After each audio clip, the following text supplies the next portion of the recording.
Magandang araw sa inyo mga kaibigan. Ngayon ipapakita ko sa inyo kung paano maglagay ng silicone oil dito sa clutch pan ng ating radiator. Yan, kung mapapansin nyo, napakalambot na ng pan ng radiator natin. Napakalambot ng ikutin. Dapat hindi ang ganito, malambot ikutin. Ibig sabihin yan, wala nang oil ito. Itong clutch pan niya. Yan, ngayon dadagdagan natin yan. Yan, para iwas na rin sa overheat ng ating sasakyan. Kasi kapag ganitong madaling ikutin, hindi malakas yung hangin, mahina yung hangin. Hindi niya napapalamig yung ating radiator. Kaya mabilis uminit yung makina ng sasakyan natin. Mahina na kasi yung hangin ng fan. Kaya magdadagdag tayo ng silicone oil para lumakas ulit yung hangin ng fan natin para iwas sa overheat ng sasakyan natin. Ngayon, tanggalin natin to mga kaibigan, yung 4 na tornilyo. Bali, gumamit lang tayo ng close range na 10mm para matanggal natin itong radiator fan mga kaibigan.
Bali yan mga kaibigan, bali natanggal ko na yung radiator fan ng ating sasakyan.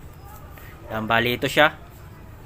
Yan, kung mapansin nyo, yan o, napakaluwag na. Tanggalin natin itong kanyang LC. Yan, may 4 na tornilyo siya. Just yung size niyan. Yan, alisin lang natin para matanggal itong LC.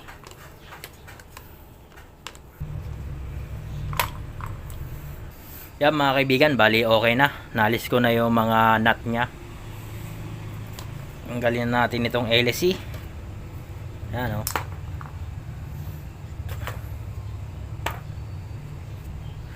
Yan, at ito may screw yan dito.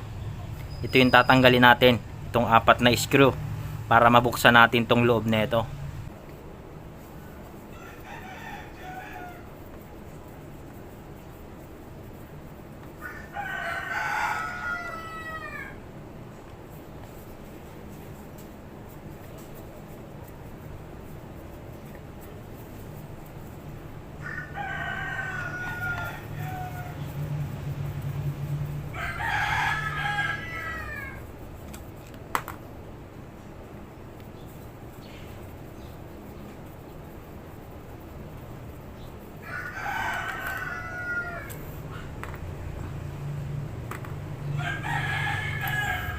Yan, bali okay na, natanggal ko na yung mga screw nya na 4. Yun, kung makikita nyo mga kaibigan, tuyong tuyo. Yun o, walang laman. Yan, natuyo na siya. Wala nang silicone oil. Yan o.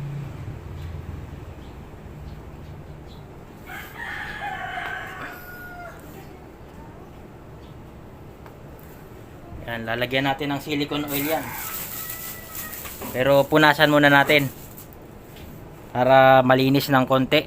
At kung mapapansin nyo mga kaibigan, may kapirasong karton dito sa loob ng ating clutch pan. Huwag nyo na lang pansinin yan mga kaibigan, basta ang importante ay mahalaga. May pakita ko sa inyo kung paano magsalin ng silicone oil para sa ating clutch pan. Yan, kasi itong clutch pan na to ay palitin na. Wala pa tayong pambili ng bago, kaya remedyo lang muna. Yan, bali ito yung ilalagay natin mga kaibigan. Yan. Silicone oil. Yan, nabili ko to dun sa auto supply. 50 pesos ang isa.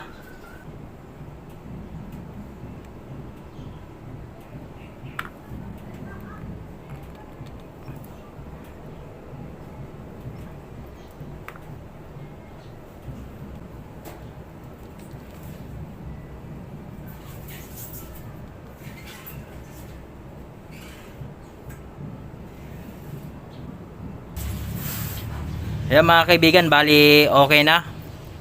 Bali yan mga kaibigan, 4 na piraso yung nailagay ko. Pero kapag wala tong karton, baka 5. Yan, takpan na natin.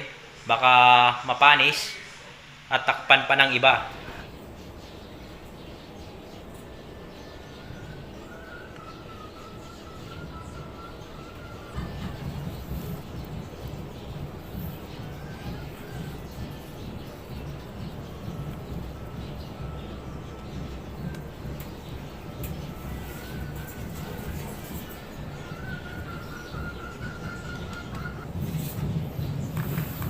Yung mga kaibigan, bali okay na. Yan, bali may konting tumagas lang kaganina yung pagbalik natin. Pero okay lang yan. Balik na natin itong LSC.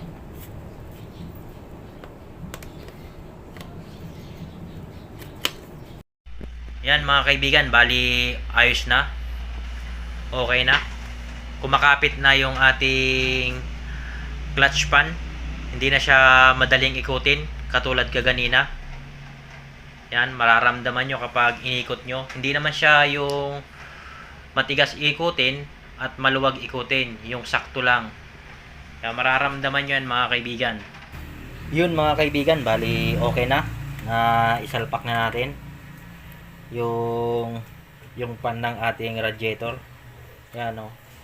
Hindi na siya masyadong umiikot. Yan o. Hindi na siya katulad kaganina. Ngayon mga kaibigan, i-start ko yung makina. Tingnan natin kung malakas na yung hangin niya.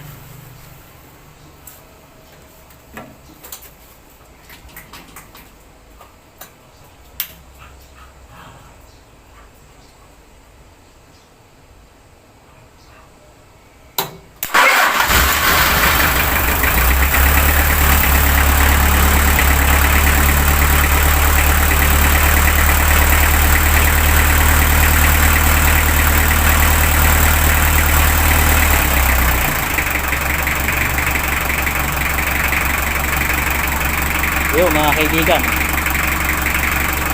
hanggang dito naabot yung hangin, no? Yan, no? Mahangin yung plastic, oh.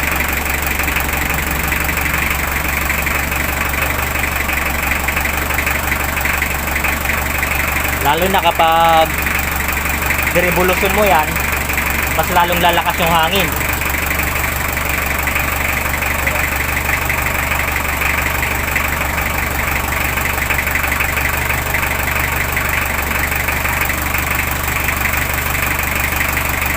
Kasi mga kaibigan, kapag mahina yung hangin ng radiator pan natin, ay madaling uminit yung makina ng sasakyan natin.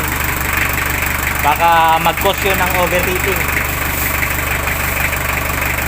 Bali ganun lang mga kaibigan ang maglagay ng silicone oil sa ating clutch pan ng ating radiator. Yan o. Yun mga kaibigan, bali okay na, ayos na ayos. Bali ni road test ko siya. Tingnan nyo yung ating temperature. Mababa pa lang. Yan o, dapat noon sa ganitong konting ikot-ikot ko lang, mataas na yung temperature. Mga umaabot siya dito malapit sa 80. Ngayon o, Yan yan, ilang beses ko na siya na inikot-ikot dito sa bypass road. Yan oh.